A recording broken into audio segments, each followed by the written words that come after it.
كل الأجهزة الإلكترونية راح يصعد سعرها بسبب قطر. هذا الموبايل يحتوي على رقائق إلكترونية تصنع أغلبها بتايوان والصين وكوريا الجنوبية أو اليابان، يعني دول شرق آسيا.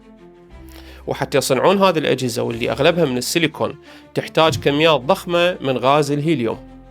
الهيليوم يدخل بأجهزة تبريد صناعة الموصلات والألياف الضوئية، وماكو بديل للتبريد غير الهيليوم. ولأنه غاز ما يتفاعل كيميائيا، أيضا يستخدم حول الشرائح السيليكونية بالقطع الإلكترونية الدقيقة بطريقة آمنة، يعني إلى أكثر من استخدام. هذه المصانع منين تحصل غاز الهيليوم؟ روسيا هي أكبر منتج الغاز الهيليوم بالعالم، وعليها عقوبات عالمية مو بس أمريكية بسبب الحرب الروسية الأوكرانية. صدق إيش قصر لهاي الحرب؟ 4 سنين يمكن؟ قطر ثاني أكبر منتج الغاز الهيليوم بالعالم، وتنتج 30% من احتياج مصانع الأجهزة الإلكترونية، وتوقف إنتاجها بعد غلق مضيق هرمز بسبب العدوان الأمريكي الصهيوني على الجمهورية الإسلامية.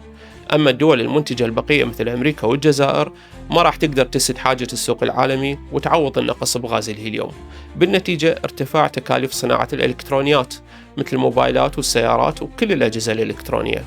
وكل الحلول لتجاوز مضيق هرمز حتى يوصلون الغاز للمصانع بالعالم أيضا تؤدي لنفس النتيجة، وهي تكاليف نقل أعلى، يعني رفع أسعار الموصلات بالتالي ارتفاع أسعار الأجهزة.